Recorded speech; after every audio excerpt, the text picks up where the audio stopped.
혹시 여러분 갖고 계신 성경이 있지만 우리 다른 버전의 성경을 좀 같이 읽겠습니다. 오늘은 화면을 보시면 될 것 같고요. 같이 읽을까요? 시작. 안식일이 지난 후 막달라 마리아와 야고보의 어머니 마리아 살로메가 예수께 가서 바르려고 향료를 샀다.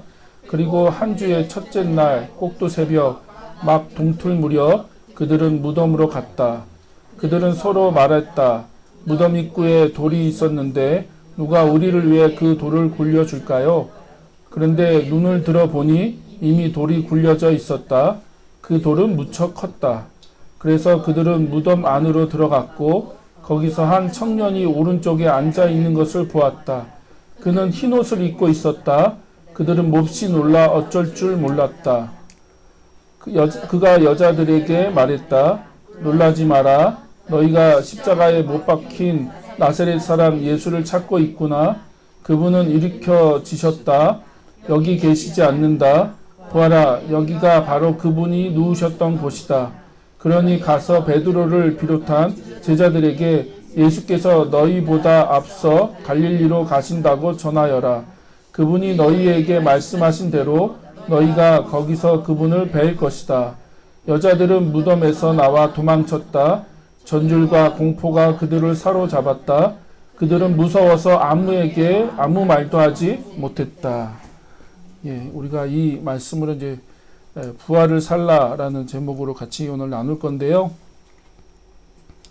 원래는 20절까지 같이 나눠야 되지만 오늘은 8절까지 나누도록 하겠습니다.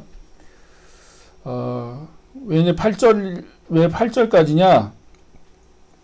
제가 조금 어려운 얘기를 먼저 하고 오늘 본문 얘기를 좀 해야 될 것 같은데, 혹시 여러분 성경을 보세요. 여러분 성경 갖고 계신 걸 보면 9절에 보면 어떤 표시가 되어 있나요? 혹시 여러분 갖고 계신 성경에 보면 9절에 보면 이렇게 꺾기 표시가 2개 되어 있는 성경이 있죠. 그쵸?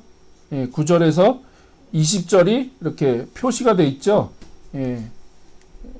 무슨 말이냐면 원래는 9절부터 20절까지가 오래된 그 성경 사본을 보면 포함이 안 돼 있어요. 포함이 안 돼 있어요. 그래서 이제 사실 논란이 많습니다. 9절부터 20절까지가 마가복음에 들어갈 거냐 말 거냐, 포함이 되느냐 마느냐, 뭐 논란이 많은데, 제가 그 신약 성경이 정경화되는 과정을 좀 간단하게 설명을 드릴게요. 우리 성경이 그냥 하늘에서 뚝 떨어진 게 아닙니다. 저는 어릴 때 그렇게 생각했는데, 성경이 하늘에서 뚝 떨어진 게 아니라 이제 그 성경이 기록되고 그것이 이제 정경, 하나님의 말씀으로 그 27권, 신약 27권, 구약 39권의 정경화 과정이 있었어요. 그 과정들을 간단하게 제가 설명드리면, 예수님의 생애와 사역이 있었겠죠. 그쵸? AD 한 34년, 35년, 예수님이 이제 공생의 사역을 하셨죠. 3년이나 4년, 심지어는 5년이 될 수도 있는데, 3년은 아닙니다. 4년 내지 5년 정도 예수님이 공생의 사역을 하시고, 그거에 대한 이제 증인들이 있겠죠. 그쵸? 예수님의 제자들, 또 예수님 주변에 있는 많은 사람들이 직접 예수님의 말씀을 듣고, 또 예수님이 행하신 기적을 보고, 또 예수님의 십자가와 부활을 경험했던 사람들이 있었겠죠. 이제 그들이 이제 그 첫 목격자들이라고 이제 부르는데, 그 첫 목격자들의 구전이 있었습니다. 말로 전하는 거죠. 말로. 기록된 게 아니고 구전으로 전한 거예요. 구전, 말로 전한 거예요. 그러다가 이제 그게 기록이 되기 시작했습니다. 이제 문서화 작업이 된 거죠. 그걸 이제 구전으로 내려온 것이 기록이 되기 시작했어요. 그게 이제 빠르면 AD 65년 이후인데, 한 60년대, 그러니까 한 30년 지나서, 한 세대, 한 30년 지나서, 그것이 이제 구전으로 내려오다가 기록되기 시작을 했습니다. 자, 그래서 마가복음, 우리가 읽고 있는 마가복음은 적어도 주후 65년 정도, 65년에서 70년에 기록됐다고 봐요. 정확한 연대는 우리가 알 수 없는데 예수님이 그러니까 주후 65년에서 70년 사이에 아마 이 마가복음이 기록됐을 거라고 생각을 합니다. 그러면 한 30년의 공백이 있는 거죠. 예수님이 사역이 있고 그 다음에 그 30년 동안은 구전으로 내려오다가 입으로 내려오다가 그거를 기록하기 시작했으니까 그거에 대한 증거가 있어요. 누가복음 1장 1절부터 3절까지 보면 이런 말씀이 있습니다. 우리 가운데 일어난 일들에 대하여, 이건 예수님에 대한 얘기죠. 예수님에 대한 일들, 그런 일들에 대해서 차례대로 이야기를 엮어내려고 손을 댄 사람들이 많이 있습니다. 그러니까 무슨 말이냐면 그것을 기록한 사람들이 많았다는 거죠. 예수님에 대한 이야기를 기록한 사람들이 많이 있다. 여러 가지 이제 기록들이 이제 있다라고 얘기합니다. 그리고 2절에 보면 그들은 이것을 처음부터 말씀의 목격자여 전파자가 된 이들이 우리에게 전하여 준 대로 엮여냈습니다. 그러니까 그 첫 제자들, 첫 목격자들을 통해서 들은 것을 기록으로 많이 만들었다는 거죠. 그걸 잘 정리하고 만드는 그 시도들이 많이 있었다. 3절. 그래서 이제 나도, 이건 누가복음을 얘기하는 겁니다. 누가가 이제 데오빌로라고 하는 사람에게 편지로 이 누가복음을 이제 써서 보내준 건데, 그래서 존귀하신 데오빌로님, 나도 모든 것을 시초부터 정확하게 조사하여 보았으므로 각하께 그것을 순서대로 써드리는 것이 좋겠다고 생각하였습니다. 라고 하면서 이 누가복음을 쓴 이유, 내가 이걸 순서대로 나도 조사했다. 이걸 예수님이 이제 태어나실 때부터 어떤 일이 있었는지에 대한 조사를 나도 했고, 그것을 내가 지금 이 기록으로 적어서 데오빌로 당신에게 지금 편지로 보내고 있습니다. 라고 하는 얘기를 하는 거죠. 그래서, 이 성경이 그렇게 이제 기록되어지는 시도들이 있었다는 걸 여러분이 꼭 기억하셨으면 좋겠고요. 문제는 뭐냐면, 처음에 이제 원본이 있었겠죠. 그쵸? 원본. 마가복음이면 마가복음 원본, 오리지널 원본이 있었겠죠. 그럼 그 원본을 가지고 그때는 인쇄술이 발달되지 않았으니까 어떻게 했냐면 다 손으로 베껴 쓰는 겁니다. 마가복음을 이제 서로 돌아가면서 읽으려고 하다 보니까 마가복음 하나 갖고는 안 되잖아요. 그러니까 그거를 마가복음을 원본을 갖다 놓고 이제 그걸 똑같이 베껴 쓰는 거예요. 그러면 이제 사본들이 생기겠죠. 첫 번째 사본들이 생기겠죠. 그래서 사람들이 그걸 계속 베껴 써요. 그리고 또 그 다음에 그 사본을 가지고 또 두 번째 사본을 또 누가 베껴 쓰는 거죠. 그대로 베껴 쓰는 겁니다.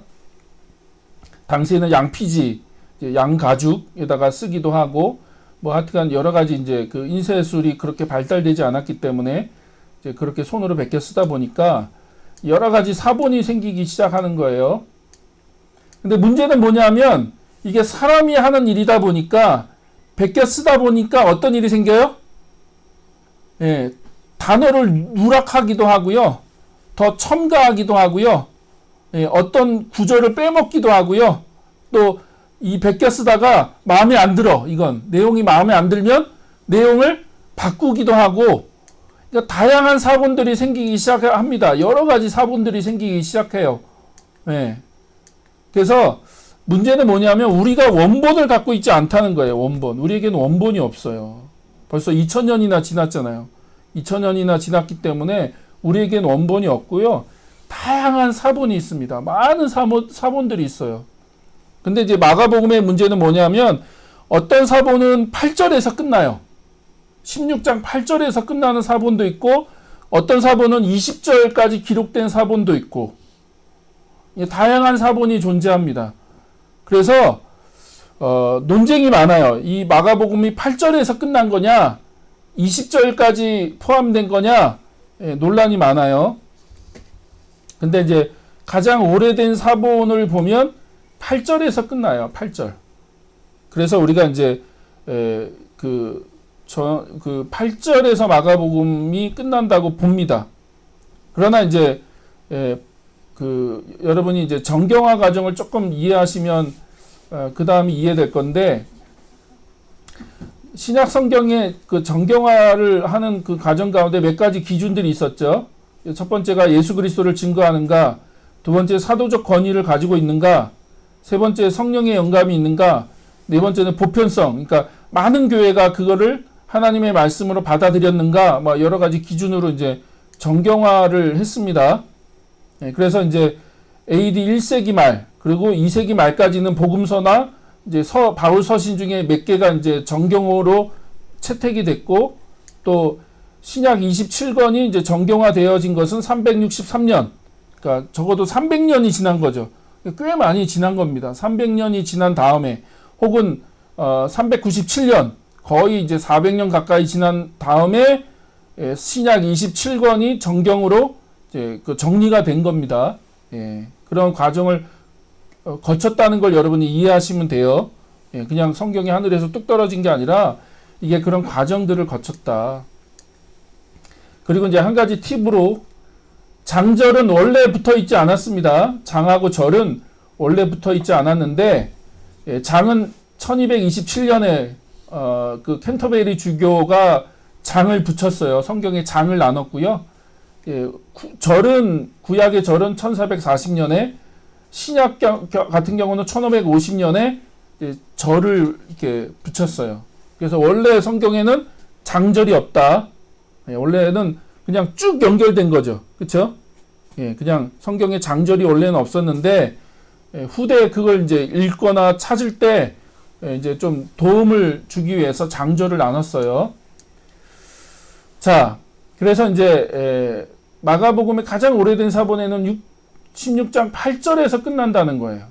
그러나 우리가 이제 9절과 20절, 그러니까 9절에서 20절까지도 받아들이는 거는 교회 전통이 그걸 마가복음으로, 이제 만약 마가복음 정경으로 받아들였기 때문에 우리도 받아들이긴 하지만, 그러나 오늘은 8절까지만 우리가 살펴볼 겁니다. 자, 그러면 사람들이 왜 8절에서 끝나는 게 문제가 되느냐? 이 16장 8절에서 마가복음이 끝나면 너무 충격적으로 끝나는 거예요. 이 마가복음이 너무 충격적으로 끝나요. 예, 우리가 내용에 대해서 구체적으로 나누겠지만, 방금 우리가 읽은 내용을 읽어보면 마가복음이 이렇게 끝나? 라고 이렇게 충격을 받아요. 읽는 사람이. 예, 그래서 이제 아마 후대에 9절에서 20절을 첨가했을 거라고 생각해요. 예, 그래서 이제 그 8절까지만 우리가 이제 살펴보는 것으로 하겠습니다. 예, 그러나 9절에서 20절도 하나님의 말씀으로 교회가 받아들였기 때문에 우리도 그걸 하나님의 말씀으로 받아들인다고 하는 걸 꼭 기억해 주시고, 그러나 저희들이 이제 마가복음을 제대로 좀 읽어내려면 8절에서 끝나는 것으로 하고, 우리가 오늘 그 내용을 나누려고 합니다. 자, 오늘 말씀을 보면 3명의 여자가 등장하죠. 1절 보면 3명의 여자가 등장하죠. 누가 등장합니까? 막달라, 마리아, 그 다음에 야고보의 어머니 마리아, 그 다음에 살로메가 등장해요. 근데 그 아침 기도에 참여하신 분들은 이제 우리가 14장, 15장을 살펴봤으니까 이제 이미 우리가 살펴본 내용이긴 한데, 이 여인들이 어떤 여인들이에요? 예수님이 이제 십자가에 달리실 때 끝까지 그 예수님의 그 십자가 달리시는 자리까지 예수님을 따랐던, 예수님을 쫓았던 여인들이죠. 나머지 제자들은 다 부인하고 도망쳤어요. 다 도망쳤는데 예수님이 십자가에 달리시는 그 골고다 언덕에까지 끝까지 예수님을 따랐던 여인이 여러 명 있었는데 대표적으로 3명만 이름이 나오는 거죠. 그래서 15장 40절, 41절에 보면 이렇게 얘기되고 있습니다. 몇몇 여자들이 멀찍이 이 광경을 지켜보고 있었다. 예수님이 십자가 달리는 장면이죠. 그들 가운데 막달라 마리아와 젊은 야고보와 요새의 어머니인 마리아와 살로메가 있었고, 그들은 갈릴리에서부터 예수님을 따랐다는 거죠. 그분의 필요를 돌봤고, 그들 외에도 예수를 따라서 예루살렘으로 올라온 여자들이 여러 명 있었다. 그러니까 쉽게 말하면 무명의 여자들이 있었다는 거죠. 예수님의 제자들 중에 무명의 여성들이 있었다. 그런데 이들에 대한 언급은 마가복음 어디에도 없다가 15장에 첫 번째로 등장하는 거예요. 15장을 읽어야지 예수님이 갈릴리 사역할 때부터 예수님을 섬겼던 여자 제자들이 있었구나 라는 걸 알게 되는 거죠. 여러 명인데 몇 명인지도 몰라요. 여러 명인데 그 중에 이제 3명만 소개되고 있는 거죠. 그 이름이 언급되고 있는 겁니다. 자, 이게 왜 이제 중요하냐? 예수님의 제자들, 특히 남성의 그 제자들 12명 다 도망갔잖아요. 예수님이 체포되는 그 자리에서 뿔뿔이 다 흩어지고 도망가고, 심지어 베드로는 예수님을 3번이나 부인했고, 하여튼 다 흩어졌어요. 다 도망갔습니다. 예수님이 십자가에 달리시는 그 자리에 제자들이 아무도 없었어요. 다 도망갔어요. 예수님이 그렇게 아끼고 사랑하고 예수님을 가까이에서 섬겼던 그 제자들, 남성 제자들은 다 도망가고요.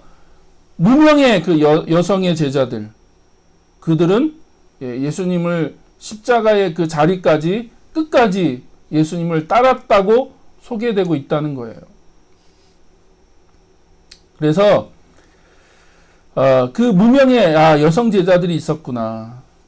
그 남성 제자들은 다 예수님이 계속 그 가까이에 두시면서 그들을 가르치고 기적도 보이시고 예수님이 계속 그들에게 말씀하셨음에도 불구하고 계속 그들이 어떻게 반응해요? 무지하게 반응하잖아요. 깨닫지 못하고 막 믿음 없는 반응을 하고 막 이상한 얘기하고 막 예수님을 쫓겠다고 끝까지 쫓겠다고 막 장담은 했지만 결국 예수님이 체포되니까 다 도망갔죠. 그러나 무명의 여인들만 예수님을 끝까지 쫓았죠. 그래서 마가복음은 제자도를 이렇게 설명하고 있는 거예요. 누가 십자가까지 예수님을 따를 거냐? 어느 누가 예수님의 십자가의 자리까지 예수님을 쫓을 수 있고 따를 거냐를 얘기하는 거예요. 자, 우리가 계속 얘기했습니다. 예수님은 이제 하나님 나라 복음을 위해서 사역하셨고, 그 다음에 십자가의 복음을 이루시기 위해서 지금 십자가의 길을 걸어 가시는 거죠. 그리고 이제 십자가에 지금 달려서 죽으시는 거죠. 그쵸? 이게 이제 마가복음이 소개하고 있는 예수님의 길이죠. 예수님의 길. 근데 그 예수님이 그 길을 걸어가세요. 근데 그 예수님을 따랐던 여러 명의 무리들이 등장하죠. 첫 번째 12제자들, 그 다음에 종교 지도자들과 무리들, 그 다음에 많은 죄인들과 병자들과 이방인들, 그리고 오늘 등장하는 무명의 여인들, 이렇게 4명의 무리들이 등장하거든요. 근데 당시 종교 지도자들은 어떻게 했어요? 예수님을 십자가에 못 박았죠. 못 박아서 예수님을 죽였어요. 12명의 제자들은요, 계속 무지하게 반응하죠. 예수님이 하나님 나라 복음을 계속 가르치시고 선포하시고 설명하시는데 예수님의 제자들은 계속 무지하게 반응해요. 깨닫지 못해요. 그리고 십자가의 복음을 이루시기 위해서 그 십자가의 길을 걸어가시는데 다 부인하고 도망가죠. 그리고 이제 죄인들, 병자들, 이방인들은 예수님을 통해서 구원과 치유를 경험합니다. 근데 끝까지 예수님을 따르고 그 십자가의 자리까지 예수님을 섬겼던 사람들은 누구예요? 그 무명의 여인들이에요. 무명의 여인들.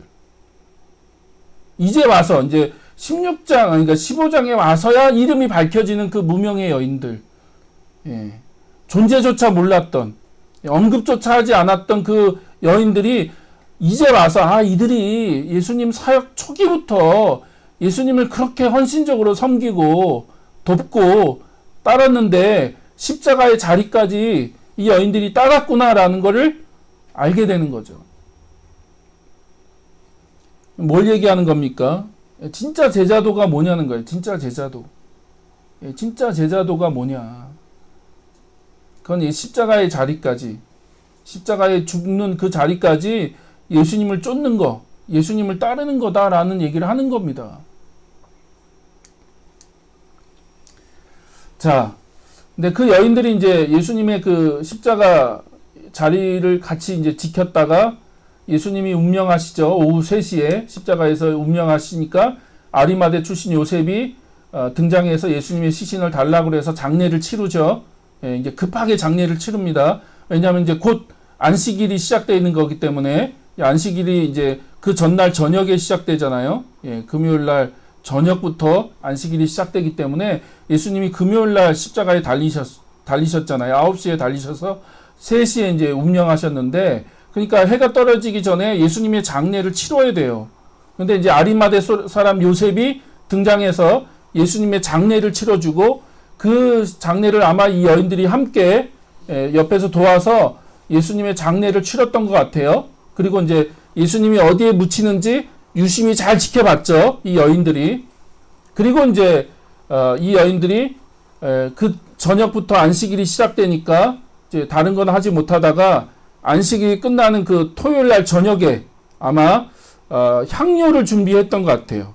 예수님 시신에 그걸 바르기 위해서, 부패하는 것을 방지하기 위해서 하는 게 아니라 썩은 냄새가 나지 않도록 하기 위해서 예수님의 그 시신에 향료를 바르기 위해서 아마 이 여인들이 그 안식일 저녁, 안식일이 끝나자마자 그날 저녁에 급하게 향료를 이제 준비했던 것 같습니다.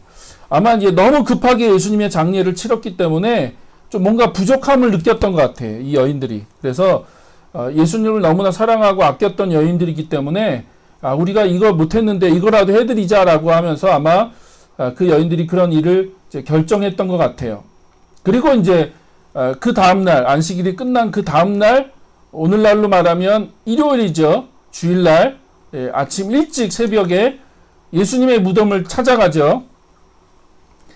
자, 여기서 우리가 이제 한 가지 팁을 좀 드려야 되는데,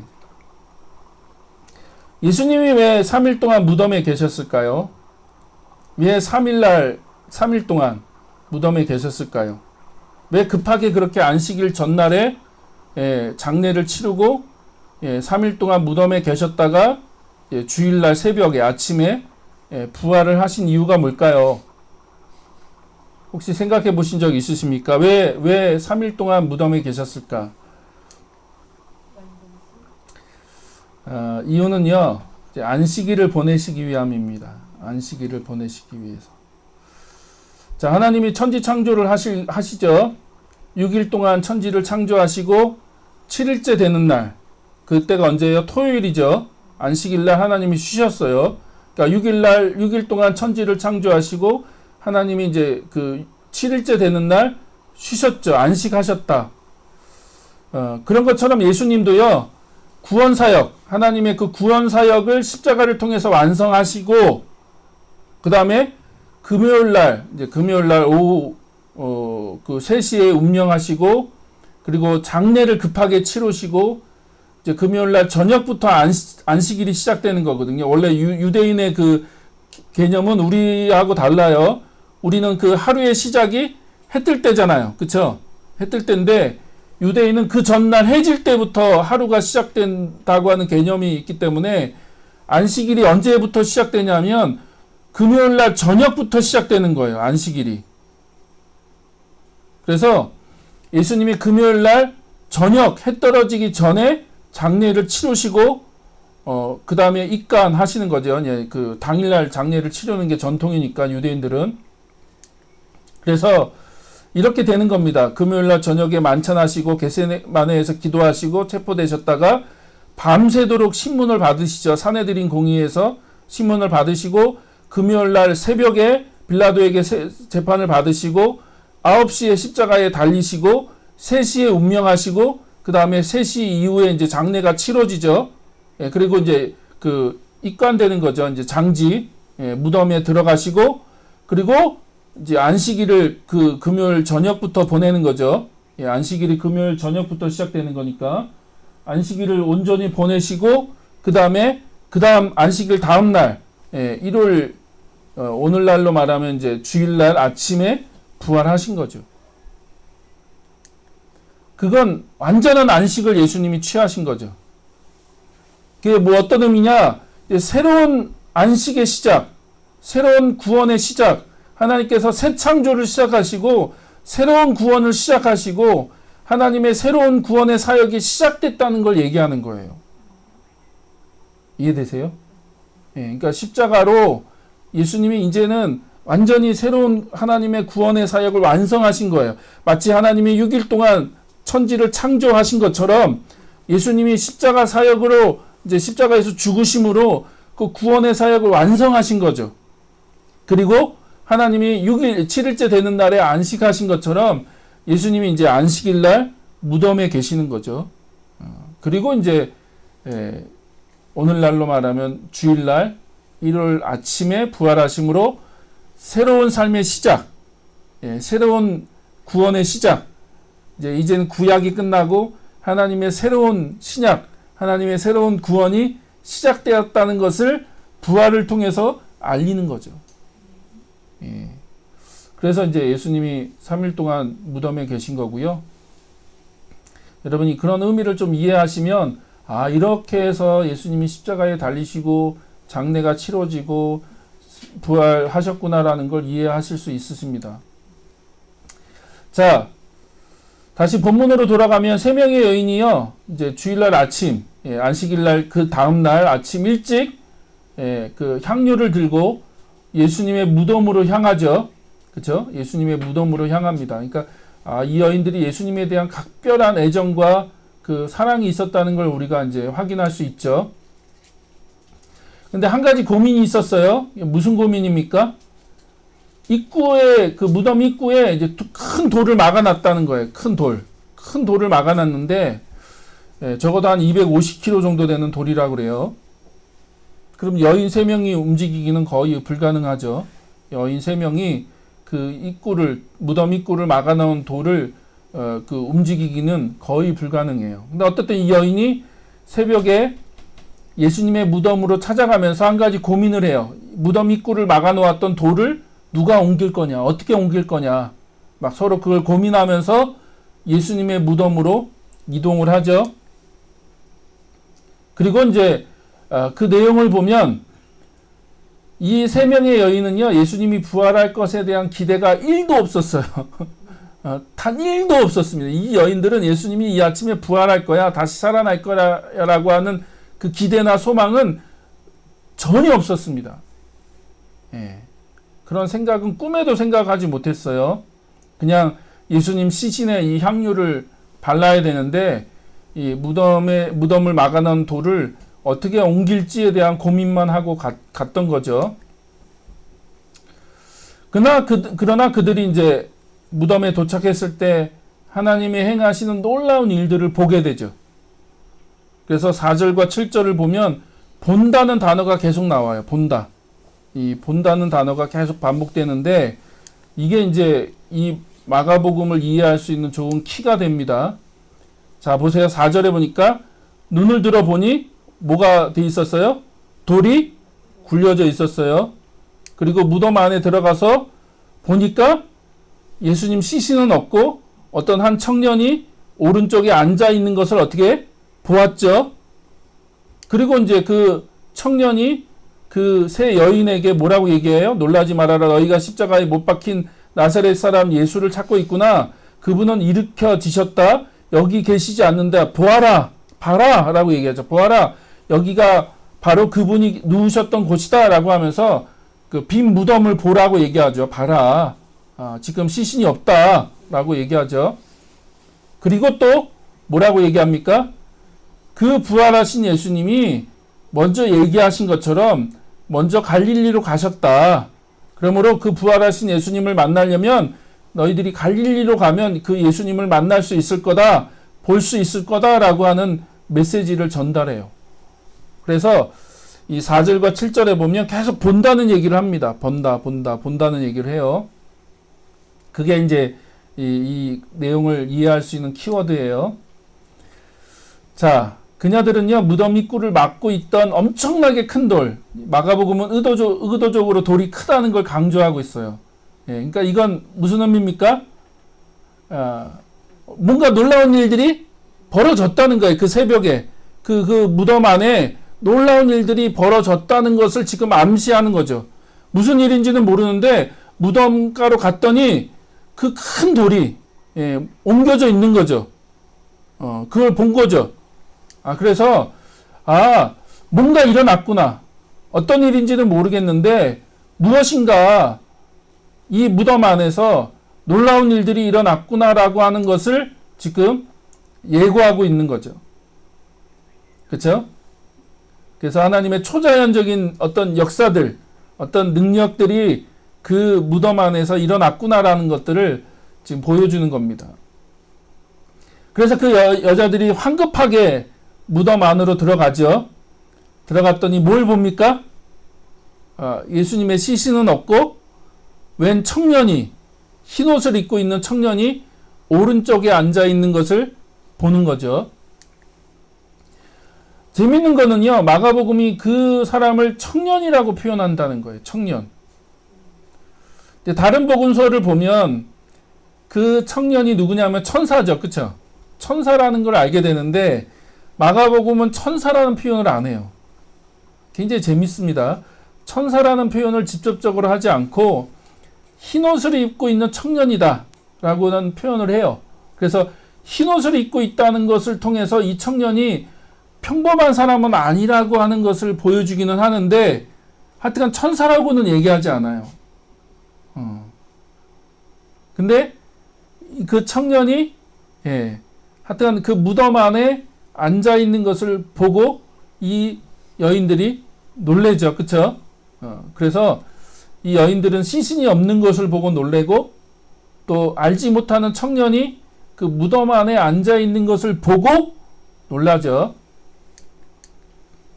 자, 그러자 이제 그 청년들이 그 여자들에게 얘기를 합니다. 뭐라고 얘기해요? 놀라지 말라고. 십자가에 못 박히신 나사렛 사람 예수를 너희들이 찾고 있지만 그분은 살아나셨다. 여기 계시지 않는다. 라고 얘기하죠. 그래서 봐라. 여기가 그 예수님의 시신이 안장되어 있던 곳이다. 근데 지금 그 시신이 없는 거죠. 예수님 시신이 놓여 있던 곳에 예수님 시신이 있어야 되는데 예수님 시신이 없어요. 그 얘기를 하는 거죠. 자, 여기서 재밌는 거는요. 이 청년이요. 예수님을 뭐라고 표현해요? 나사렛 사람 예수라고 표현합니다. 나사렛 사람 예수. 마가복음에서는 딱 4번 사용됐는데 여기서는 왜 이런 표현을 썼을까? 그건 육체적인 부활을 강조하는 표현인 것 같아요. 예수님이 육체적으로 부활했어요. 그래서 나사렛 사람 예수라고 표현하는 거죠. 그래서 그 전에 예수님이 나사렛에서 자라셨고 그래서 사람들이 예수님을 뭐라고 불렀어요? 나사렛 예수라고 불렀잖아요. 왜 우리 뭐 강주댁, 뭐 춘천댁, 뭐 그렇게 부르듯이 예수님의 출신지로 불렀거든요. 나사렛 예수다라고 하는 그런 호칭으로 불렀는데 이 청년이 그 예수님을 그렇게 불러요. 그런 의미는 이제 육체적으로 부활했다고 하는 것을 강조하는 의미라고 생각되고요. 또 그분이 살아나셨다. 정확하게 표현하면 그분은 일으켜지셨다라고 하는 표현을 쓰는데 이거는 이제 신적인 수동 때 무슨 말이냐면 예수님이 스스로 일어나신 게 아니라 하나님이 예수님을 죽음 가운데 일으키셨다라고 하는 걸 강조하는 표현입니다. 그러니까 하나님이 예수 그리스도를 죽음 가운데 다시 살아나도록 일으키셨다, 부활시키셨다라고 하는 얘기를 강조하는 표현이에요. 그리고 이제 그 증거가 뭡니까? 무덤이 비어 있는 거죠. 무덤이 비어 있다. 예수님이 안장되어 있던 곳이 비어 있었다라는 거죠. 그리고 이제 사실 더 놀라운 건 뭐냐면 이게 이제 이 8절로 끝나는 것의 그 큰 충격인데 여인이요 부활하신 예수님을 보지 못했어요. 이해되세요? 8절로 끝나면 여인이요 부활하신 예수님을 보지 못해요. 만나지 못했다고요. 그러니까 9절에 가서야 예수님을 만나고 누굴 만나 부활하신 예수님이 누구에게 나타나고 하는 게 기록되어 있는데 8절로 만약 이 마가복음이 끝났다면요 이 여인들은 부활하신 예수님을 못 봤어요. 뭐만 봤어요? 돌이 옮겨진 거 그리고 무덤 안에 들어갔더니 그냥 청년이 앉아있고 예수님의 무덤이 비어있는 것만 본 거예요. 그리고 그 청년이 지금 그거를 그 예수님의 부활에 대해서 지금 증언하는 거예요. 너희들이 찾고 있는 그 예수가 죽었다가 부활했다. 봐라, 시신이 없는 거 봐라. 그분이 부활했다라고 하는 증언만 듣는 거지 부활하신 예수님을 만나본 게 아니거든요. 이 여인들이. 그러니까 이게 충격인 거죠. 이렇게 끝나야 돼? 마가복음이 이렇게 그런 충격이 지금 이제 주어지는 거죠. 그렇다면 마가복음은 왜 예수님의 부활 사건을 이런 식으로 다루고 있을까라고 질문을 던져야죠. 왜 이렇게 끝날까? 우리가 일종 열린 결말이라고 불러요. 결말이 열려 있는 거죠. 명확하게 결론을 내리지 않고 결론을 열어놓고 끝냈거든요. 부활하셨어. 근데 부활한 예수님을 본 적은 없어요. 여인들이 그냥 부활했다는 소식을 듣고 그 여인들이 그거에 놀랬다라고 그냥 이야기가 끝났기 때문에 그 뒤에 어떻게 될지 몰라요. 어떻게 됐는지. 결론이 열려 있는 거죠. 그러면 마가복음이 왜 이런 식으로 끝낼까? 자, 우리가 한 가지 이제 여러분이 꼭 기억해야 될 것이 이 마가복음의 그 첫 번째 독자, 이 마가복음은 첫 번째 독자들이 있었죠. 우리도 독자이지만 우리에게도 마가복음이 우리를 위해서도 쓰여졌지만 마가복음의 첫 번째 독자들이 있었습니다. 그들이 어떤 사람들이었냐면 네로 황제 박해 때 로마에 있는 기독교인들을 위해서 쓰여졌거든요. 이 마가복음이. 그러니까 그 네로 황제 때 로마에 큰 불이 나고 절반 이상이 타죠. 로마 시가. 그리고 이제 그 원인을 기독교인들에게 돌리고 그걸로 인해서 이제 그 로마의 기독교 박해가 시작되죠. 그래서 엄청난 박해가 시작됐고 그걸로 인해서 교회 자체가 막 그 존폐 위기 가운데 놓여져 있었어요. 로마 교회가. 엄청난 박해와 배교와 고난이 있었기 때문에 그 고난 가운데 있는 그 박해 가운데 있는 그리스도인들을 위해서 이 마가복음을 기록한 거거든요. 그거를 염두에 두면 왜 마가복음이 이렇게 끝나는지를 이해할 수 있습니다. 자, 잘 들어보세요. 여인들처럼 사도들이나 다른 증인들을 통해서 전해 들었을 뿐이다. 그쵸? 로마 교회 교인들은요, 부활하신 예수님을 만나지는 못했어요. 그쵸? 왜냐하면 AD 65년 이후니까 적어도 30년이 지난 이후기 때문에 로마에 있는 교인들 대부분이 이방인들이었을 거고 유대인들이 아니었어요. 갈릴리 출신도 아니고 예루살렘 출신도 아니고 대부분이 이방인들이었고 이방 출신들이었기 때문에 예수님의 그 사역과 부활을 경험했던 첫 번째 제자들, 첫 번째 목격자들에 의해서 복음을 듣고 예수님을 믿은 사람들이죠. 그러니까 이 사람들은요, 예수님의 부활을 보지 못한 사람들이에요. 대신 예수님의 부활을 경험했던 사람들의 통해서 예수님의 부활에 대한 얘기를 들은 거죠. 그 사람들이 들은 거예요. 그래서 이제 마가복음은 그 천사를 청년으로 묘사하고 있는 것 같아요. 이게 이제 굉장히 문학적인 그 장치인데 마가복음이 의도적으로 그 천사를 청년이라고 표현하고 있는 거예요.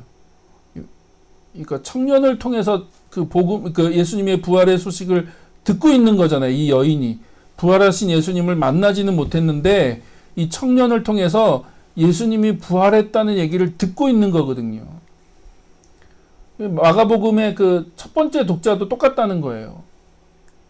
그들도 예수님의 부활을 그들이 직접 보지는 못했지만 그러나 부활의 증인들, 첫 번째 사도들, 첫 번째 제자들 그들을 통해서 부활과 예수님에 대한 이야기를 들었죠. 그래서 그걸 통해서 믿음을 가진 사람들이죠. 자, 그래서요. 그 부활의 얘기를 듣고 혹은 그 예수님 부활하셨다는 그 소식을 듣고 믿을 수 없고 놀라고 두려워하는 반응은요. 이상한 것이 아니라는 거예요. 너무나 자연스럽고 당연한 반응이라는 거예요. 자, 8절에 보면 그 세 여인의 반응도 그러했다는 거죠. 자, 8절 한번 보세요. 8절. 한번 읽어볼까요? 여자들은 무덤에서 나와 도망쳤다. 전율과 공포가 그들을 사로잡았다. 그들은 무서워서 아무에게 아무 말도 하지 못했다 하고 마가복음이 끝나버리거든요. 8절로. 그러니까 그 청년에게 예수님이 부활했다는 소식을 들었는데 이 여인의 반응이 어때요? 놀라고 무서워하고 두려워했다는 거예요. 막 기뻐하고 막 즐거워하고 막 아멘 막 할렐루야 막 그런 게 아니라 이 여인들이 그 소식을 들었을 때 도망쳐 나왔다는 거예요. 무덤에서 도망쳐 나왔고 그들이 공포와 두려움에 사로잡혀서 분명히 그 청년이 뭐라고 얘기했습니까? 제자들에게 가서 그 사실을 알려라. 예수님 부활하셨다는 사실도 알리고 먼저 갈릴리로 가신다는 사실도 알려라 라고 얘기했는데 이 여인들이 너무 두려워서 아무에게도 아무 말도 하지 못했다라고 얘기가 끝나버린다는 거죠.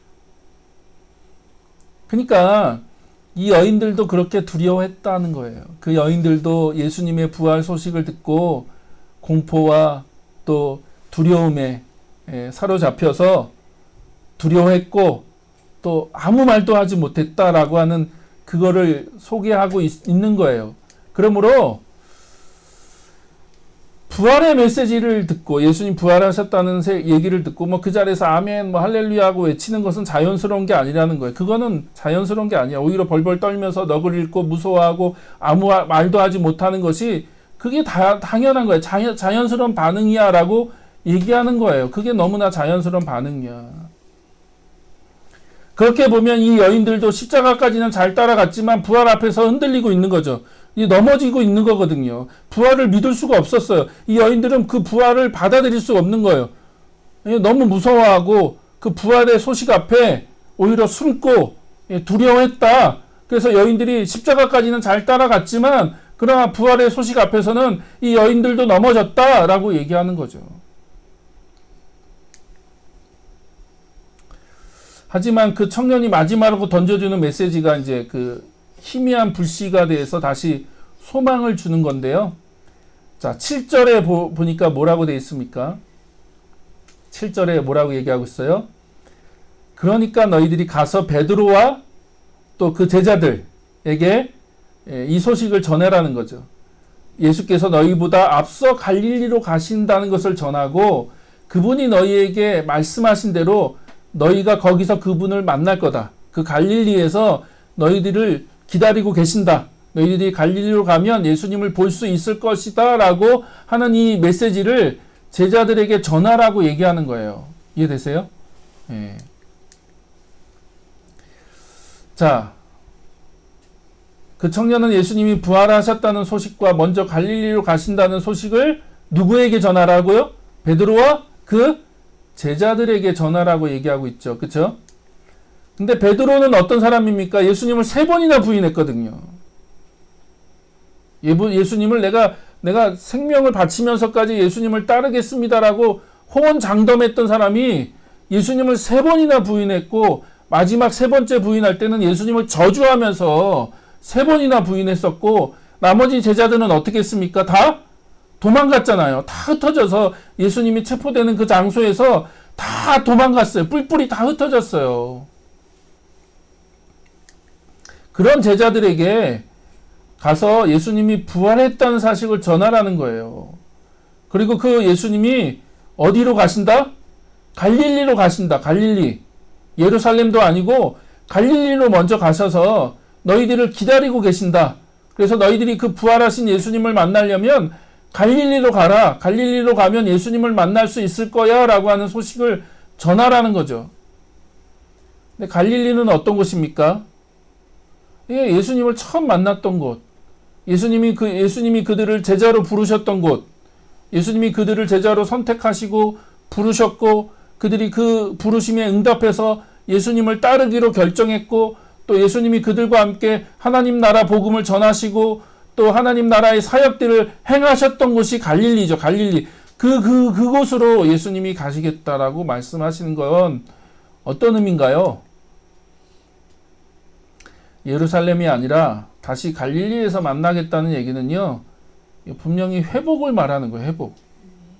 내가 너희들을 처음 불렀던 그곳. 내가 너희를 처음 제자로 불렀던 그곳에서 내가 너희들을 다시 회복시킬 거야 라고 하는 얘기를 하시는 거죠. 그러니까 다시 말하면 부활하신 예수님이요, 다시 제자들을 부활시키겠다는 거죠. 예, 그 죽음에서 부활하신 예수님이 다시 갈릴리로 가셔서 그들의 그 부르심, 그들의 사명, 그들이 제자로 부르심을 받을 때 사람을 낚는 어부가 되게 하겠다. 내가 너희들을 통해서 사람을 낚는 어부가 되게 하겠다라고 하는 사명을 주셨잖아요. 그 비전, 그 사명을 주셨고, 지금 제자들은 어떻게 했습니까? 철저하게 실패했잖아요. 예수님을 따랐던 그 3년의 그 공생의 기간을 살펴보면요, 그들은 철저하게 실패했거든요. 너무나 무지했고 깨닫지 못했고, 예수님이 십자가에 죽겠다고 하실 때마다 야, 우리는 누구는 오른편에 앉냐, 누구는 왼편에 앉냐, 누가 높은 자리에 앉을 거냐, 막 그걸 갖고 서로 싸우고 다투고, 전혀 예수님이 십자가의 길을 가시는 것에 대해서 이해하지 못하고, 결국 예수님이 체포될 때는 다 떠나고 도망가고, 또 예수님을 3번이나 부인하는 자리까지 베드로는 그렇게까지 했고, 다 실패인 거예요. 다 실패. 그러나 다시 다 갈릴리로 가서 내가 너희들을 부활시키겠다는 거죠. 회복시키겠다. 예수님이 그렇게 말씀하시는 거죠.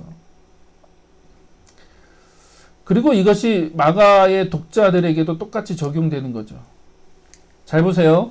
여기 보면 예수님이 이제 부활하시고 성령이 오심으로 교회가 시작됐죠. 그렇죠? 예. 이게 이제 한 34년, 35년. 예. 그리고 이제 마가복음의 그 배경이 되는 그 로마 박해가 64년이거든요. 64년에 로마의 큰 대화재가 일어나고 네로 황제가 이제 본격적으로 기독교인들을 박해하기 시작할 때가 이쯤이니까 적어도 30년이 지난 거잖아요. 30년이 지난 이후에 이들이 지금 큰 위기에 놓여 있는 거죠. 엄청난 박해로 인해서 많은 사람들이 배교하기 시작하고 신앙을 저버리는 일들이 일어나고, 많은 사람들이 핍박받고 고난받고 예수님을 믿는다는 그 이유 하나만으로 죽어나가는 일들이 막 벌어지고 있는 거거든요. 그런 교회를 향해서 지금 마가복음을 기록하면서 뭘 얘기하고 있는 거예요? 예수님도 그러셨다는 거예요. 예수님도 그러셨다. 그래서 마가복음은 첫 시작부터 예수님이 왕이시다라는 얘기를 하는 이유가 그런 얘기예요. 네로 황제가 왕이 아니라 예수님이 왕이신 거야. 왕. 그리고 그분이 하나님 나라, 하나님 왕국을 시작하셨어. 하나님 왕국을 이 땅에 가져오셨고, 그 이 땅에 그 하나님 왕국을 시작하셨다라는 얘기를 하는 거고, 근데 그 하나님 왕국을 이루어 가시는 데 있어서 뭐가 있었어요? 많은 도전과, 그쵸?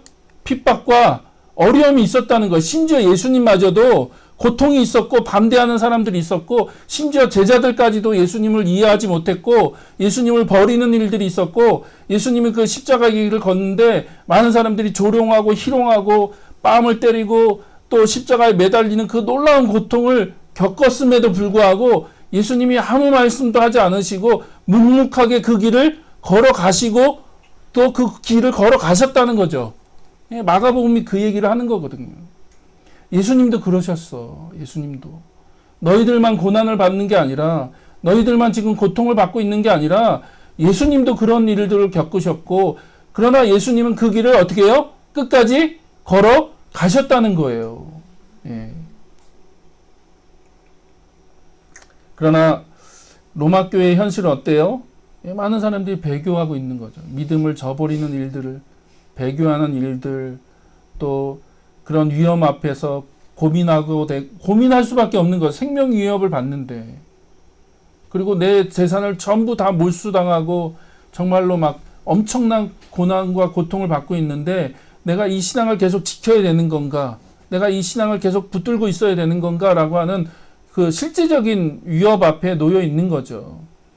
근데 뭘 얘기하는 거예요?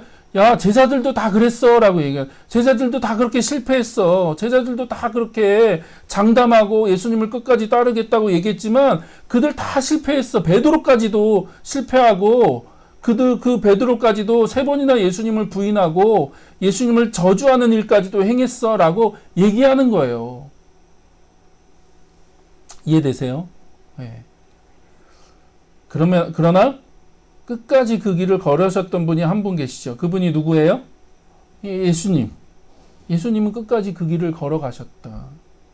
자기에게 주어진 그 길을 하나님 나라의 그 복음을 위해서, 또 십자가의 그 복음을 완성하시기 위해서 예수님 끝까지 그 길을 걸어가셨다라고 하는 얘기를 하는 거예요. 핍박이 있고 조롱이 있고 어려움이 있고 심지어 십자가에서 죽는 일까지 있었지만 예수님이 그 일들을 감당하셨다라고 하는 얘기를 마가복음이 지금 하는 거예요. 그리고 뭔 얘기를 하는 겁니까? 그분이 죽으셨지만 부활하셨다는 거예요. 십자가에서 죽으셔서 실패한 줄 알았는데, 그냥 끝났는 줄 알았는데, 죽음으로 끝났는 줄 알았는데 그 예수님이 다시 3일 만에 부활하셨다. 부활. 그리고 그 부활하신 예수님이 뭘 하고 계세요? 이제 제자들을 회복시키시겠다는 거예요. 그 다 도망가고 실패했던 그 제자들을 다시 찾아가서 회복시키시겠다라고 얘기하는 거죠. 그리고 그 여인들까지도 실패했다라고 얘기하는 거예요. 십자가까지 잘 쫓아왔던 그 여인들도 그 부활 앞에서는 그 여인들도 실패했죠. 그리고 그 다음에 그 여인들이 어떻게 됐는지 몰라요. 또 제자들이 어떻게 됐는지에 대해서는 얘기하지 않아요. 8절로 끝났다면. 근데 왜 그런 얘기를 할까? 그게 당연한 거죠. 왜냐하면, 잘 보세요. 이 로마 교회 그 교인들은요, 그 회복된 제자들을 통해서 복음을 들었잖아요. 그쵸? 네, 다 저버리고 도망가고, 특별히 이제 베드로가 아마 그 로마 교회에 있었다면,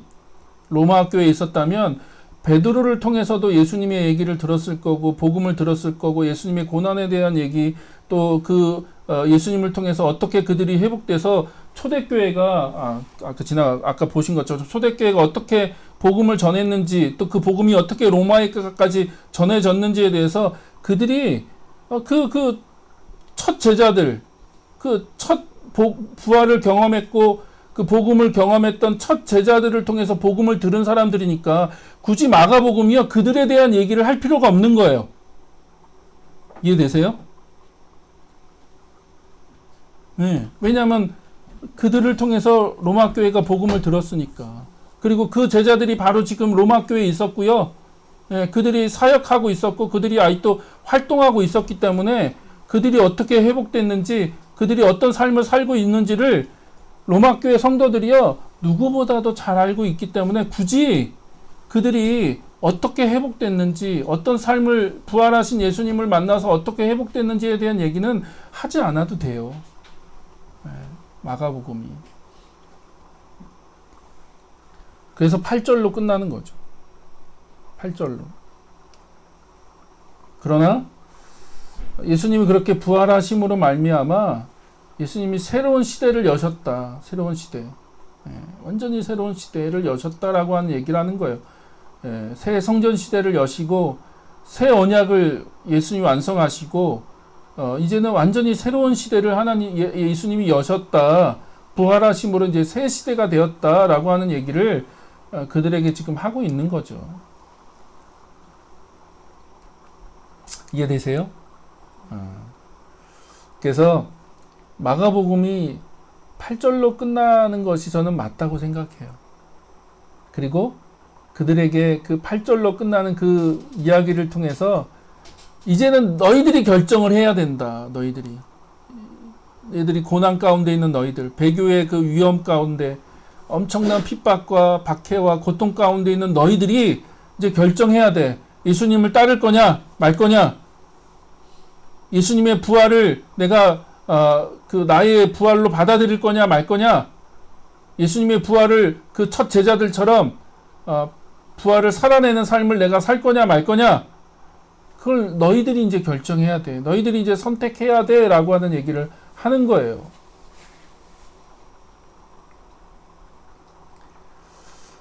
네. 그래서 응답은 우리가 하는 거죠. 그쵸? 그것을 읽고 있는 독자들이 하는 겁니다. 내가 그것을 어떻게 받아들이고 내가 그것을 어떻게 살아낼 거냐, 내가 그것에 대해서 어떤 응답을 할 거냐라고 하는 것은 우리가 하는 거죠. 그래서 마가복음은 열려있는 결말로 끝난다. 어떤 결론을 딱 내리고 끝나지 않고, 그 결론이 어떻게 내리는지 몰라요. 몰라. 그리고 그 결론은 여러분의 얘기가 될 수도 있고, 그쵸? 우리의 얘기가 될 수도 있고, 나의 얘기가 될 수 있다는 걸 얘기하는 거죠. 그래서 그 여인들도 두렵고 떨리고 당황스러웠고 무서워했고 아무 말도 하지 못한 그런 상황 가운데 놓여 있었죠. 그러나 그들이 어떻게 변화됐는지를 그들이 잘 알고 있다면 그 부활이 주는 메시지, 부활이 주는 의미가 무엇인지를 우리가 다시 한번 생각해 볼 수 있다는 거예요. 자, 결론을 내리겠습니다. 자, 마가복음은 언급하고 있지 않지만 부활하신 예수님이 그들에게 찾아가셔서 그들은 부활하신 예수님을 만난 이후로 그들의 삶이 변했죠. 그쵸? 여인도 변했고 베드로도 변했고 제자들도 변했습니다. 그리고 그들이 땅끝까지, 그쵸? 순교를 감당하면서까지 그들이 복음을 전했잖아요. 예루살렘에서, 그 다음에 사마리아에서, 또 심지어 로마에까지 가서 그들이 복음을 전하고, 또 지금 로마 교회가 그 복음을 지키기 위해서, 복음을 전하기 위해서 지금 순교를 당하고 있고 고통을 당하고 있고 어려움을 당하고 있잖아요. 그렇다면 너희들은 이제 어떻게 할 거니? 너희들은 어떻게 할 거야? 라고 하는 질문을 던지는 거죠. 부활은 그저 그냥 지식적으로 뭐 그 부활하시는 걸 믿냐 안 믿냐, 그게 중요한 것이 아니라는 거예요. 성경은 예수님이 부활했다는 걸 믿어라, 뭐 지식적으로 믿고 안 믿고 그걸 얘기하는 게 아니라 부활의 삶을 살라는 거예요. 부활의 삶을 살아라. 예수님이 새롭게 부활하심으로 하나님 나라 복음을 시작하셨고 그것을 이 땅에 가지고 오셨잖아요. 그쵸? 새로운 하나님의 나라가 시작됐고 새 언약, 새 성전의 시대가 시작되었다는 거예요. 부활을 통해서. 그러면 너희들도 그 부활을 살아가라는 거예요. 너희들도 너희들의 삶의 자리에서, 너희들 각자의 삶의 위치에서 부활의 삶을 살아라. 부활의 삶을.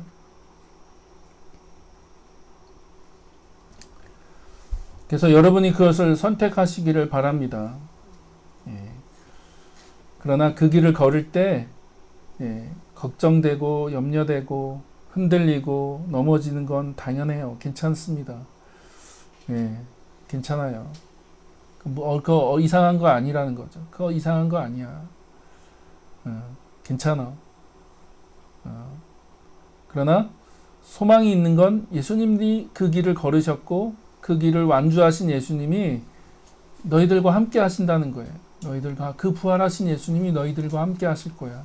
그리고 언제든지 너희들이 그 예수님께 요청하면 그 예수님이 너희들 삶 가운데 오셔서 너희들을 회복시켜 주실 거고 너희들을 다시 한번 일으켜 주실 거야. 그러면 너희들은 그 예수님, 그 부활하신 예수님과 함께 또 그 길을 걸어가면 돼 라고 얘기하는 거죠. 그래서 우리에게 주어지는 숙제는 이제 부활을 어떻게 살아갈 거냐는 거죠. 부활을 우리가 어떻게 살아갈 거냐, 또 우리에게 부활이 어떤 의미냐라고 하는 것을 우리가 다시 한번 기억하고 우리가 각자 서 있는 이 삶의 자리에서 부활을 살아가시는 여러분의 삶이 되기를 축복합니다.